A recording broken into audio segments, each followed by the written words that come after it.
በስመ አብ ወወልድ ወመንፈስ ቅዱስ አሃዱ አምላክ አሜን።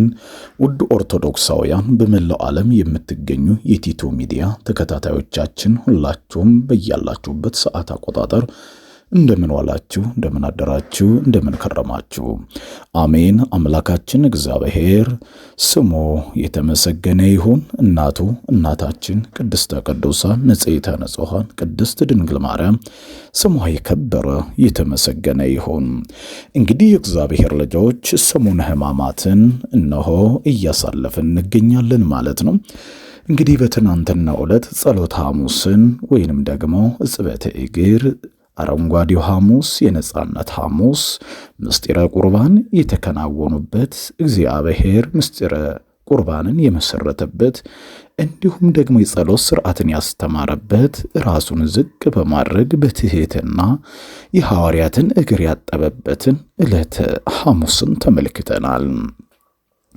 እንግዲህ ዛሬ ደግሞ ዕለተ ዓርብ ማለት ምን የተከናወነባት ዕለት ናት? እንግዲህ ዕለተ ዓርብ ከቀናቶች ሁሉ የተለየች የከበረች ክርስቶስ የሰው ልጆች የማዳኑን ሥራ የገለጠበት ስለ ሰው ልጆች ሁሉ መከራ የተቀበለበት ዕለት በመሆኑ ባጭሩ እንመለከታለን ማለት ነው። ርዕሳችን የምናደርገው አንዱ ስለ ሁሉ ሞተ የሐዋርያው የቅዱስ ጳውሎስ መልእክት ወደ ቆሮንቶሶች ምዕራፍ 5 ቁጥር 14 ላይ ያለውን ኃይለ ቃል ነው። እንግዲህ በትናንትናው ዕለት በዕለተ ሐሙስ በጌቴሰማኒ ኢየሱስ ክርስቶስ የጸሎት ሥርዓትን ካስተማረ በኋላ በመጨረሻው ማታ ከምሽቱ 3 ሰዓት ላይ በዕለተ ሐሙስ መድኃኔ ዓለም ኢየሱስ ክርስቶስ ደቀ መዛሙርቱን እንዲህ አላቸው፣ አሁን ሰዓቲቱና ጊዜው ደርሷል። እነሆ አሳልፎ የሚሰጠኝ ይሁዳ እንዲሁም ደግሞ ሰራዊቱን እነ ሐናና ቀያፋን አይሁድና ጸሐፍት ፈሪሳውያንን እንዲሁም ወታደሮችን ይዞ መጣ። አሁን ሁላችሁም ተዘጋጁ አለ። ይህንን እንደተናገረ ይሁዳ በ30 ብር አምላኩን ሸጦ ተስማምቶ እኔ የምስመው እርሱ ክርስቶስ ነው ብሎ ከአይሁድ ጋር ምልክትን ሰጥቷቸው ነበረ። በዛን ሰዓት ላይ እኔ የምስመው እሱ ነው ያላቸው ከዮሐንስ ወንጌላዊ ጋር በመልክ ስለሚመሳሰልባቸው ለአይሁድ ክርስቶስ የትኛው ነው የሚለው ግራ ይጋቡ ነበርና በዛን ሰዓት ላይ እንዲህ አለ። መድኃኔ ዓለም ኢየሱስ ክርስቶስ ተዘጋጅቶ ሲመጡ እያዩአቸው ያን ጊዜ ወታደሮቹ እነ ሐና እነ ቀያፋ ሊቃነ ካህናቱ ወታደሮችም ጭምር መጡ። ወታደሮቹ ቆመው እንዲህ አሉ፣ ያ ጌታ ኢየሱስ ክርስቶስ የምትሉት መምህሩ ወዴት አለ አሉና ጠየቁት። መድኃኔ ዓለም ኢየሱስ ክርስቶስ ደግሞ እንዲህ አለ፣ እኔ ነኝ አላቸው። በፊቱ ላይ ቆመው ሁሉም ወታደሮች ወደ ኋላቸው ተፈንግለው ወደቁ። ለምን ቢባል አምላክነቱን ሲገልጥላቸው ቢይዙት ራሱን አሳልፎ ቢሰጥ በነሱ ኃይል ሳይሆን በገዛ ፈቃዱ መሆኑን ለማጠየቅ ወደ ኋላ እንዲወድቁ አደረገ። እንደገና ተነሱ። አሁንም ደግሞ በዛን ስፍራ ላይ ተነስተው ኢየሱስ ክርስቶስን ለመያዝ አልቻሉ። ይሁዳ ግን እንዲህ አለ፣ መምህር ሆይ ቸራለህን ብሎ ክርስቶስን በመሳም አሳልፎ ሰጥቶታል። ያን ጊዜ መድኃኔ ዓለም ኢየሱስ ክርስቶስ እንዲህ አለ፣ ይሁዳ እኔን በመሳም አሳልፈህ ትሰጠኝን ብሎታል። ያን ጊዜም አይሁድ ጸሐፍት ፈሪሳውያን እንዲሁም ወታደሮች ተረባርበው ይዘውታል። ያን ጊዜ ቅዱስ ጴጥሮስ ሰይፉን አንስቶ የዛን የቀያፋን ወታደሩን ወይንም ደግሞ ጠባቂውን ጆሮውን ቆርጦታል። ያን ጊዜ መድኃኔ ዓለም እንዲህ አለ፣ ተው እንጂ ጴጥሮስ፣ እኔ እኮ ለጦርነት አልመጣሁም ስለ ሰው ልጆች መከራ ልቀበል እንጂ እነዚህ ሁሉ በጉልበት እነሆ አሸንፈውኝ ይመስልሃል? እፍ ብላባቸው እኮ ሁሉም የሚጠፉ ናቸው። ደግሞም ሰራዊተ መላእክትም አሉኝ። ነገር ግን እነዚህ በራሴ ፈቃድ ራሴን አሳልፌ ልሰጥ መጥቻለሁ እንጂ ብሎ በእጆቹ የዛን የቀያፋን ወታደር ወይንም ጠባቂ ጆሮውን በእጁ ቢነካው ይፈስ የነበረው ደሙ የተቆረጠችዋም እጁ ጆሮ እንደነበረች ሆናለች። አያችሁ፣ መድኃኔ ዓለም ቸርነቱን ተመልከቱ። እሱ ላይ መከራ እያጸኑበት፣ እሱ ግን ይፈውሳቸው ነበረ። እግዚአብሔር ሁላችን በትዕግስት እንዲያየን ፈቃዱ ይሆንልን።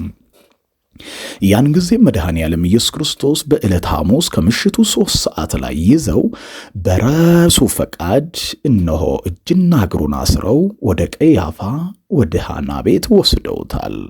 በዛን ሰዓት ላይ መድኃኔ ዓለም ኢየሱስ ክርስቶስን ሐሙስ 3 ሰዓት ጀምሮ ይዘውት ማንም ያለምንም ከልካይ ኢየሱስ ክርስቶስን ሲገርፉት አድረዋል። የግርግሪ ታስረው ጀርባውን ሲገርፉት አድረዋል። በዚህ ሰዓት ላይ እነሆ ኦሪት ያጠፋ ወንጀል የሰራ 40 ይገረፍ፣ የተገረፈ ሊሰቀል አይገባውም፣ የሚሰቀል ሰው ደግሞ አይገረፍም። ይህ አይሁድ ሥርዓት ነው። ነገር ግን አይሁድ በግፍና በዛ በክርስቶስ ላይ እጅግ ሕገወጥ የሆነ ግፍን ፈጽመውበታል። በዛን ሰዓት ላይ 40 ግረፍ እያሉ ግማሾቹ ገበጣ እየተጫወቱ በዛን ሰዓት ላይ 39 ላይ ሲደርሱ ስንት ሆነ ሲሏቸው አይ ጠፍቶብኛል፣ ቁጥሩን አላወቅኩትም፣ እንደገና 1 ብለህ ጀምር እያሉ ሌሊቱን አስቡት ወገኖቼ። መድኃኔ ዓለም ኢየሱስ ክርስቶስን 6666 ጅራፍ አጥንቱ እስኪቆጠር ነጭ ሆኖ እስኪታይ ስጋው እየተቆረጠ እስኪወድቅ ድረስ በዛን ሰዓት ላይ እነዚህ ክፉ ወታደሮች እነ ሐና እነ ቀያፋ አስገርፈውታል ማለት ነው። ሌሊት 6 ሰዓት ላይ እጅግ ጅራፉ በለበሰው ስጋ ሲበረታበት መድኃኔ ዓለም ከመካከላቸው ተሰውሮ ወጣ። ሲወጣ የይሁዳ አክስት ወይንም ዘመድ የሆነች ሴት ልጅ ታቅፋ ስታልፍ ታየዋለች። ያን ጊዜ መድኃኔ ዓለም እንዲህ አላት፣ ክርስቶስ ወዴት ከሄደ ቢለው አይሁድ ቢጠይቁሽ አላየሁትም በይ አላት።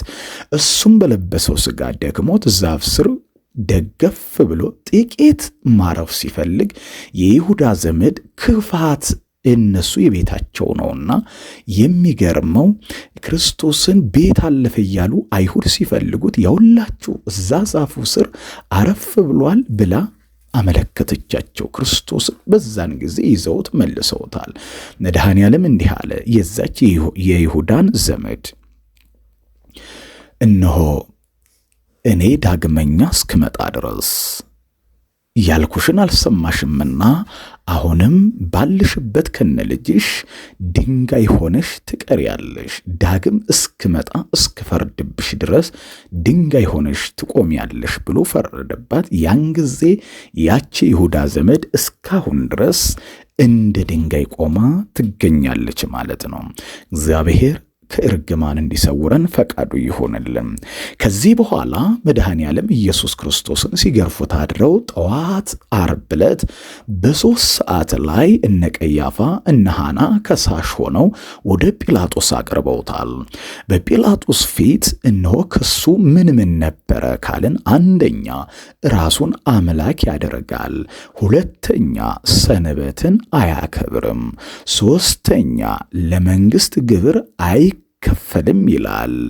አራተኛው ደግሞ እነሆ ድውዩን ይፈውሳል፣ ለምጻምን ያነጻል፣ አንካሳን ያዘልላል፣ ጎባጣን ያቀናል፣ ሙት ያስነሳል የሚልና እንዲሁም ክስ ነበረ። በዚህ ሰዓት ላይ ጲላጦስም መረመረው፣ ምንም አይነት አላገኘበትም። ምንም ወንጀል ሳያገኝበት ሲቀር እንዲህ አላቸው፣ እባካችሁ ክርስቶስ የተባለው እነሆ ምንም አይነት ወንጀል አላገኘሁበትምና ልግረፍና ልልቀቀው አላቸው። በዛን ሰዓት ላይ ጸሐፍት ፈሪሳውያን፣ አይሁድ ሰዶቃውያን ግን እንዲህ አሉ፣ በፍጹም ክርስቶስ የተባለውን እንዳትለቀው፣ እንዲያውም ለብዙ ዘመናት ወንበዴ ሽፍታ ተብሎ የታሰረውን በርባንን ፍታልን፣ ክርስቶስ ግን ይሰቀላሉ። ወገኖቼ በርባን ስለምን ተፈታ? በርባን ማለት አዳም ማለት ነው። በርባንን እነሆ ተፈቶ ክርስቶስ እንደታሰረው መከራ እንደተቀበለው እንደተሰቀለው ሁሉ አዳም በበደለ አዳም ባጠፋ እነሆ ክርስቶስ መከራ ሊቀበል መጥቷልና፣ ስለዚህ በርባንን ፍታልን፣ ክርስቶስን ግን ስቀልልን አሉት። እሱ ግን ወደዛውኑ ሚስቱ እንዲህ አንድ ትልቅ መልእክት ላከችበት፣ እንዲህም ስትል አብሮቅላ የተባለችው የጲላጦስ ሚስት እንዲህ አለችው፣ ንጉሥ ሆይ ልጆችህን እግዚአብሔር መድኃኔ ዓለም በአንተ ፊት የቆመው እነሆ ልጆችህን ዲዳ የነበሩትን ሁለቱንም ልጆችን ማክራንና ዳርታን እነሆ አንደበታቸውን ፈቶ ፈውሷቸዋልና በእሱ ላይ አንዳች ክፉ እንዳታደርግበት ስትል ደብዳቤን ጽፋ ልካለታለች። በዛን ሰዓት ደብዳቤውን ሲያነበው ያደረገውን ተአምር አየ። ጲላጦስ ይህማ አምላክ ነው ብሎ እነሆ ገርፌ ልልቀቀው ቢላቸው በፍጹም በርባን ይፈታ፣ ክርስቶስ ይሰቀል እያሉ ብዙዎች ይጮኹ ጀመሩ። አስተውሉ ክርስቲያኖች፣ የሆሳዕና ዕለት ሆሳዕና በአርያም በእግዚአብሔር ስም የሚመጣ የተባረከ ነው እያሉ ሲዘምሩ የነበሩት፣ ልብሳቸውን ሲያነጥፉለት፣ የዘንባባ ዝንጣፊ ሲያነጥፉለት የነበሩት ሳይቀሩ በዕለተ ዓርብ ክርስቶስን ይሰቀል ይሰቀል ይሰቀል እያሉ ይጮኹበት ጀመሩ። አያችሁ ወገኖቼ፣ እነሆ የሰላም ጊዜ አርበኞች እንዳንሆን፣ በክፉ ቀን የምንከዳው እንዳንሆን እግዚአብሔር ይርዳን። ያን ጊዜ ጲላጦስ እነሆ ቢሰቅለው ያለ ጥፋቱ ሆነ፣ ቢለቀው ደግሞ አንተ የቄሳር ወዳጅ አይደለህም፣ ከስልጣን እናወርድሃለን አሉት።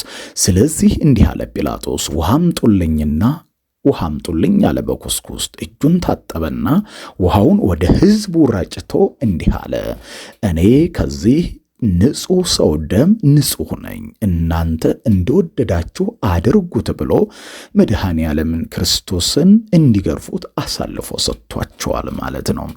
በዚህ ሰዓት ላይ አይሁድ ጸሐፍት ፈሪሳውያን እንዲህ አሉ፣ ግድ የለህም ጲላጦስ፣ እነሆ የዚህ ሰው ደም የክርስቶስ ደም በእኛና በልጆቻችን ላይ ይሁን ሲሉ በራሳቸው ላይ ፈርደዋል። እስካሁን ድረስ አይሁድ ልጆች ሲወልዱ በእጃቸው ደም ጨብጠው ይወለዳሉ ማለት ነው። ከዚህ የተነሳ መድኃኔ ዓለም ኢየሱስ ክርስቶስን እነሆ እንዲሰቀል ፈርደውበታል። አይ ይሄ ነገር ወደ ጲላጦስ፣ ከጲላጦስ ወደ ሐና፣ ከሐና ወደ ጲላጦስ፣ እንዲሁም ደግሞ ከቀያፋ ወደ ሐና፣ ከሐና ወደ ቀያፋ፣ ከሄሮድስ ወደ ጲላጦስ ሲያንከራቱት ውለው በመጨረሻው ሰዓት መስቀልን አዘጋጅተው እነሆ መስቀሉን አሸክመው በአንገቱ ላይ ገመድ አስረው እነሆ የቀራንዮን ዳገት እንዲወጣ አድርገውታል። መድኃኔ ዓለም ኢየሱስ ክርስቶስን በፊት ለፊት በገመድ አንገቱ ላይ አስረው ይጎትቱታል፣ ከኋላ ደግሞ ይስቡታል። መሃል ላይ መስቀሉን ተሸክሟል። በዚህ ሰዓት የቀራንዮን ዳገት እየወጣ እየወረደ እየደከመ እየቃተተ እነሆ የቀራንዮን ዳገት እየወጣ እየወረደ እየወደቀ እየተነሳ ጉዞውን ጀመረ። የሁሉ መድኃኔ ዓለም ክርስቶስ እኛ በጠፋነው ጥፋት ስለ እኛ ሲል መከራን መስቀል ተሸክሞ እነሆ ይወድቅ ይነሳ ነበረ። ይህን ውለታ ከትውልዱ ማን አስተውሎ ይሆን? ክርስቲያኖች ይህንን ስታስቡት መድኃኔ ዓለም የዋለልን ውለታ ምን ያክል ትልቅ እንደሆነ ያሳያቸዋል። እግዚአብሔር ለሁላችንም ማስተዋሉን እንዲሰጠን ፈቃዱ ይሆንልን። ከመከራው የተነሳ የእስራኤል ሴቶች እንዲህ አሉ፣ አቤቱ ጌታ ሆይ የሁሉ መከራ ያለምንም ጥፋትህ ያለምንም ወንጀል በዛብህ እያሉ ደረታቸውን እየደቁ ያለቅሱለት ነበረ። መድኃኔ ዓለም ቀና ብሎ እንዲህ ይላቸው ነበረ፣ እናንተ የእስራኤል ሴቶች ሆይ ስለ ራሳችሁና ስለ ልጆቻችሁ አልቅሱ፣ ስለ እኔ አታልቅሱ እያለ ሴቶችን ያጽናናቸው ጀመረ። የሴቶች ልብ ርኅሩህ ነውና ስለ መድኃኔ ዓለም ያለቅሱለት ያነቡለት ነበረ። ዛሬም ስለ ወልደ እግዚአብሔር መከራ እያሰብን እንድናለቅስ፣ ስለ ኃጢአታችን ስለ በደላችን አልቅሰን ይቅርታ እንድናገኝ አምላካችን እግዚአብሔር ይርዳን። ከዚህ በኋላ ቀትር 6 ሰዓት ላይ ሲደርስ እነሆ ቀራንዮ ተራራ ላይ ደረሰ። መድኃኔ ዓለም ኢየሱስ ክርስቶስን መስቀሉን አዘጋጅተው አይተው በ5 ቀኖች ችንካር ቸንክረው ቀን 6 ሰዓት ላይ መድኃኔ ዓለምን በዕፀ መስቀል ላይ ሰቀሉት። ያን ጊዜ ፋይታዊ ዜማ የተባለውንና እንዲሁም ደግሞ ዘጸጋም ጥጦስ የተባሉትን ወንበዴዎችና ሽፍቶች በግራና በቀኝ ሰቅለዋቸዋል። በመካከል ላይ የወንበዴዎች ሁሉ ወንበዴ፣ የወንበዴዎች አለቃ ብለው መድኃኔ ዓለም ኢየሱስ ክርስቶስን በመሃል ላይ ሰቀሉት። ሎቱ ስብሐት። እግዚአብሔር ለነዚህ ክፉዎች ለሁላችንም ልቦና እንዲሰጠን ፈቃዱ ይሆንልን። በዚህ ሰዓት ላይ መድኃኔ ዓለም ኢየሱስ ክርስቶስ በዕፀ መስቀል ላይ እኛን ለማዳን ብዙ መከራን ተቀብሏል። በዚህ ሰዓት ላይ እንግዲህ በዕለተ ዓርብ የተደረጉ 7 ተአምራት አሉ። ክርስቶስ በዕፀ መስቀል ላይ እርቃኑን በሰቀሉት ሰዓት ላይ እነሆ በሰማይ 3 ተአምራት ተገልጠዋል። በምድር ላይ 4 ተአምራት ተገልጸዋል። በድምሩ 7 ተአምራቶች ተገልጸዋል። በሰማይ እነሆ ፀሐይ እነሆ ጨልማለች። የአምላኬን እርቃኑን በመስቀል ላይ ተሰቅሎ አላሳይም፣ ለፈጠረኝ አምላክ እገዛለሁ ታዘዛለሁ ስትል ጨለማ ለብሳለች። እንደዚሁ ጨረቃም ደም ሆናለች። ከዋክብት ረግፈዋል። ይህ በሰማይ የታዩት ተአምራቶች ናቸው። በምድር ላይ የታዩት 4ቱ መቃብራት ተከፈቱ፣ ሙታን ተነስተዋል፣ አእባን ተፈተዋል። እንዲሁም 4ኛ የቤተ መቅደስ መጋረጃ ከ2 ተሰንጥቋል።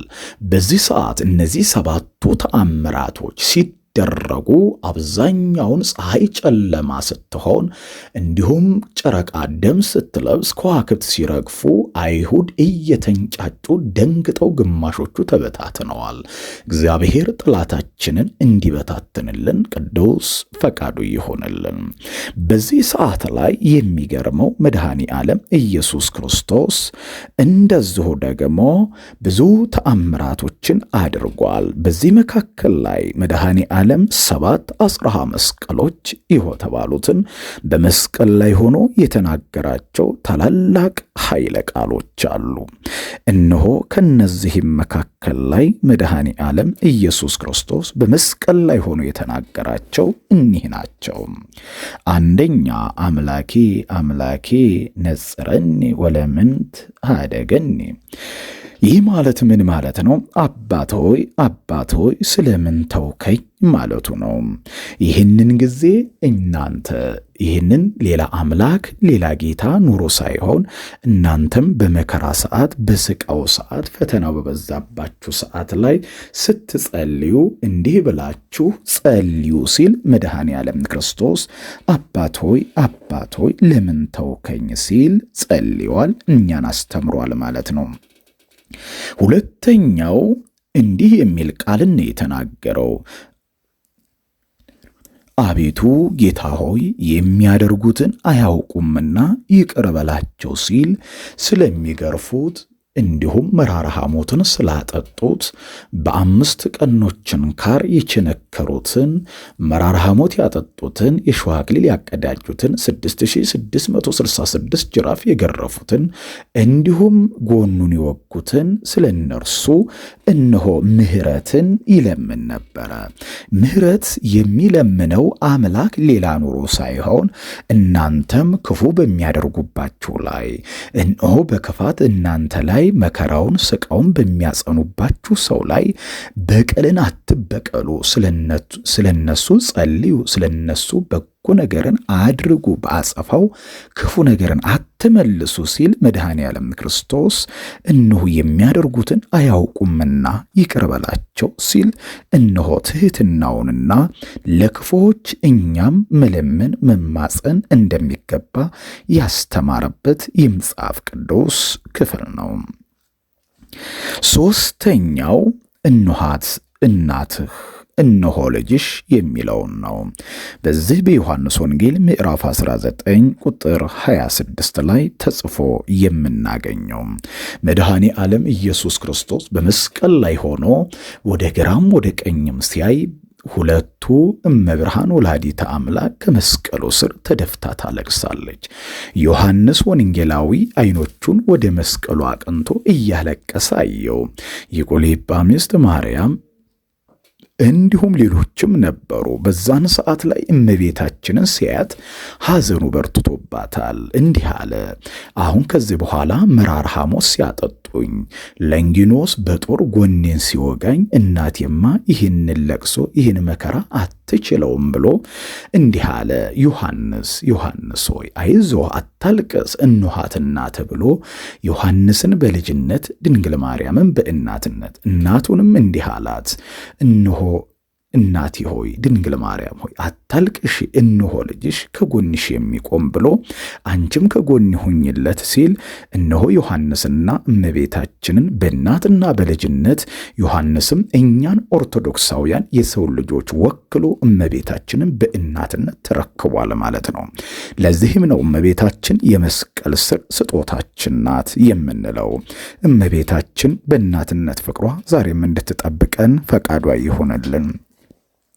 ሌላው አራተኛው በመስቀል ላይ ሆኖ ክርስቶስ የተናገረው ምንድን ነው ካልን አባት ሆይ ለምን ተውከኝ የሚል ጸሎት ነው። ይህም ኤሎሄ ናማ ሰበቅታኒ ብሎ በማቴዎስ ወንጌል ምዕራፍ 27 ቁጥር 46 ላይ ኤልማስ ይላል፣ ይህስ ኤልያስን ይጠራል ብለው ብዙዎቹ ይስቁበት ይሳለቁበት ነበረ። በዚህ ሰዓት ላይ እነሆ ኤልያስን ይጠራል እያሉ ሲዘባበቱበት ከቆዩም በኋላ መድኃኔ ዓለም ኢየሱስ ክርስቶስ እነሆ እሱም በዛች በመስቀል ላይ ሆኖ የተናገራቸው ታላላቅ ኃይለ ቃሎች ነበሩና እነሆ ሌሎቹ ግን ይዘባበቱበት ነበረ። ያን ጊዜ እንዲህ አለ፣ እነሆ ይህማ ሩቅ ብእሲ ቢሆን ነው እንጂ አባት ሆይ ስለምን ተውከኝ ብሎ የጸለየው አምላክ ባይሆን ነው እንጂ ብሎ ይህንን መድኃኔ ዓለም የተናገረበት ምክንያት አለው። አንዳንድ ሞኞች አባት ሆይ ስለምን ተውከኝ ሲል እሱን አማላጅ ሌላውን ተማላጅ አድርገው ኢየሱስ አማላጅ የሚሉ አሉ። ሎቱ ስብሐት እግዚአብሔር ተማላጅ እንጂ መድኃኔ ዓለም አማላጅ አይደለም።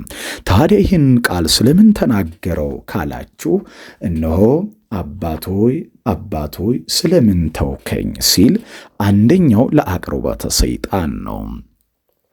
አንድም ደግሞ ወደ ፈጣሪያችሁ መከራ በደረሰባችሁ ሰዓት እንዲህ ብላችሁ ጸልዩ እኔም እደርስላችኋለሁ ሲለን ነው። ያን ጊዜ ለአቅርቦተ ሰይጣን ማለት ምን ማለት ነው? ዲያብሎስ ለ5500 ዘመን ያክል እነሆ እኛን የአዳምን ልጆች ረግጦ ባሪያ አድርጎ ይገዛን ስለነበረ ሰዎች ሲሞቱ በምድር እነሆ ተሰቃይተው ለ40 ቀን ያክል መቃብራቸውን ቆፍረው ሲፈራገጡ መቃብራቸውን ቆፍረው እዛው ይሞቱ ይቀበሩም ነበረ። ከዛም ዲያብሎስ ስጋቸውን በመቃብር ይቆራኝ ነበረ፣ ነፍሳቸውን በሲኦል ይቆራኝ ነበርና ስለዚህ ይሄማ ሩቅ ብእሴ ነው ሰው ነው ብሎ ዲያብሎስ ወደ እርሱ እንዲቀርብ ነበረ። ያን ጊዜ ይሄማ ሩቅ ብእሲ ነው ብሎ ዲያብሎስ ወደ እርሱ ቀረበ። ያን ጊዜ መድኃኔ ዓለም ኢየሱስ ክርስቶስ በነፋስ አውታር ወጥሮ እነሆ ያዘው፣ ወዴትም መፈናፈን እንዳይችል በአምላክነቱ ኃይል ወጥሮ ጠርቆ ሲይዘው ያን ጊዜ ዲያብሎስ ወይኔ ወየውኝ አለብኝ። ስለዚህ ማን ነው ሥጋ ለብሶ ሰው መስሎ እኔን እንደዚህ በእሳት አለንጋ የሚገርፈኝ በነበልባል እሳት ያሰረኝ ጠርቆ የሚያዘኝ እሱ ማን ነው? ሥጋን ለብሶ ያሸነፈኝ ለ5500 ዘመን ሰልጥኜበት በሰው ላይ ካለሁበት እነሆ ሁሉንም የሰው ልጆች ነፃ ሊያወጣ በመስቀል ላይ ተሰቅሎ እሱ መከራን የተቀበለው እሱ ማን ነው እያለ ያን ጊዜ ዲያብሎስ መጮህና መለፍለፍ መቀባጠር ጀመረ። ያን ጊዜም መድኃኔ ዓለም ክርስቶስ በነፋስ አውታር በሳት ሰንሰለት አስሮ ያንን ጥንተ ጠላታችን ዲያብሎስን በመስቀል ላይ ሆኖ ወደ እንጦሮጦስ አውርዶ በሰንሰለት ዳግም ላይፈታ አስሮልናል። ያን ጊዜ ጠላታችንም በመስቀል ላይ ቀጥቅጦ ጥሎ እኛን የአዳምን ልጆች ነፃ አውጥቶናል። እግዚአብሔር የተመሰገነ ይሁን። ስለዚህ እግዚአብሔር ከዲያብሎስ ቆራኝነት ነፃ ወጣን ስንል በዕፀ መስቀል ላይ ሆኖ ጠላታችንን ድል አድርጎ አዳምን ልጆቹን ነፃ አውጥቷል ማለት ነው። በዚህ ሰዓት ላይ ታዲያ መድኃኔ ዓለም ኢየሱስ ክርስቶስ ጠላት ዲያብሎስን ከጣለ በኋላ እነሆ ያንን ጊዜ ከነዚህ መካከል ላይ ደግሞ አምስተኛው እነሆ በዕፀ መስቀል ላይ ሆኖ የተናገረው ኃይለ ቃላት ምንድን ነው ካልን ከዛሬ ጀምሮ ከእኔ ጋር በገነት ነህ የሚለውን ነው። የሉቃስ ወንጌል ምዕራፍ 23 ቁጥር 42 ላይ እንዲህም ይላል። ያን ጊዜ ፋይታዊ ዜማ የተባለው ወንበዴ ሽፍታ በመስቀል ላይ በስተቀኝ በኩል ተሰቅሎ ፀሐይ ስትጨልም ጨረቃ ደም ስትሆን ከዋክብት ሲረግፉ ሰባቱ ተአምራት ሲታዩ ያን ጊዜ ይሄማ አምላክ ነው ብሎ አመነበት ይላል። በዛን ሰዓት ላይ በግራ የተሰቀለው ያን ጊዜ እንዲህ አለ፣ አንተ ራስህን ጌታ ታደርግ የለም አንተ አምላክ ነህ ትል የለ አንተን ራስህንም አድን እኛንም አድነን ከመስቀልም ውረድ እያለ ያን ጊዜ ይዘብት ጀመረ። በቀኝ በኩል የተሰቀለው ፋይታዊ ዜማ እንዲህ አለ፣ ቢያንስ እንኳን በዚህ በመከራ ውስጥ እያለህ እንኳን እግዚአብሔርን አትፈራምን? እኛስ በስራችን በወንጀላችን በኃጢአታችን የተሰቀልነው ይህ አምላክ ነው ንጹሕ ባሕሪ ምንም ሳያጠፋ እሱ የወንበዴዎች ወንበዴ ተብሎ ተሰቅሏል። እኔ ግን ጌታ ሆይ አልነቅፍም፣ እባክህ አሁን በሰራሁት ኃጢአት በደል ብቀጣም ዳግም ስትመጣ ግን በመንግሥትህ አስበኝ፣ ተዘክረን እግዚኦ በውስተ መንግሥትከ ሲል ፋይታዊ ዜማ ጸልዮአል፣ ለምኗል። መድኃኔ ዓለም ወደ ቀኝ ዘንበል ብሎ በመስቀል ላይ ሆኖ እንዲህ አለው፣ ምን እስከዛ ቆይቶ ከዛሬ ጀምሮ ከእኔ ጋር በገነት ትሆናለህ ብሎት የሚገርመው ደመ ማኅተሙን ሰጥቶት ከአዳም ከነ አብርሃም ከነ ይስሐቅ ከቅዱሳን ሁሉ ቀድሞ ደመ ማኅተሙን ይዞ ሱራፌል ይጠብቃት የነበረችዋም በምትገለባበት ሰይፍ የመጀመሪያው ገነትን ከፍቶ የገባው ያ ሽፍታና ወንበዴ በንስሐ ታጥቦ እግዚአብሔርን ማረኝ ይቅር በለኝ ብሎ ንስሐ በመግባቱ የመጀመሪያው ገነትን ከፍቶ የገባ ፋይታዊ ዜማ ነው ማለት ነው። እግዚአብሔር የፋይታዊ ዜማን እድል ለሁላችንም እንዲሰጠን መጨረሻችን እንዲያሳምርልን ፈቃዱ ይሆንልን። ስለዚህ ከዚህ የተነሳ አምስተኛው ከዛሬ ጀምሮ ከእኔ ጋር በገነት ትሆናለህ ብሎታል። ስድስተኛው አባት ሆይ ነፍሴን አደራ ሰጥሃለሁ የሚል ቃል ነው የተናገረው የሉቃስ ወንጌል ምዕራፍ 25 ቁጥር 46 ላይ። ስለዚህ አሁን ነገሮች ሁሉ እየተጠናቀቁ እየተፈጸሙ ባለበት ሰዓት ላይ አባት ሆይ ነፍሴን አደራ ሰጥሃለሁ አለ። ምክንያቱም መድኃኔ ዓለም የሰውን ሥጋ ለብሷልና ለባሕሪ አባቱ ለአብ ይህንን ከተናገረ በኋላ እኛንም እንዴት ወደ ፈጣሪያችን መለመን መጸለይ እንደሚገባን አስተማረም። ሰባተኛውና የመጨረሻው የተናገረው ኃይላ ሁሉ ተፈጸመ የሚል ነበረ። የዮሐንስ ወንጌል ምዕራፍ 19 ቁጥር 30 ላይ እንግዲህ የተፈጸሙት ምንድናቸው ካልን በነቢያት ትንቢት የተነገረው በመጽሐፍ የተጻፈው በምሳሌም የተነገረለት ሁሉም ተፈጸመ። እነሆ መድኃኔ ዓለም ኢየሱስ ክርስቶስ የሰው ልጅ የማዳኑን ሥራ ፈጸመ፣ አጠናቀቀ።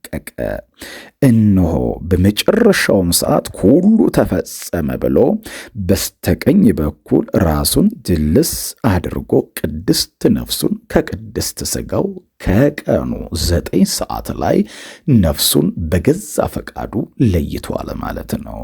የእግዚአብሔር ቸርነት ለሁላችንም ይድረሰን። ስለዚህ ወገኖቼ በዕለተ ዓርብ የተቀበለው ጽዋቱ መከራ ተቆጥሮ የማያልቅ ነው።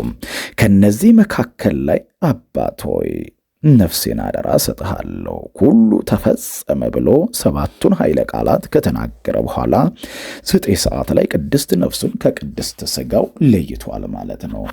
በእነዚህ በዕፀ መስቀል ላይ ያሳለፋቸው ወይንም ክርስቶስ ለእኛ የተቀበላቸው መከራዎች ሲቆጠሩ አባቶቻችን 13 አድርገው ያስቀምጧቸዋል። እነዚህን በዝርዝር አንድ ብለን እናያለን።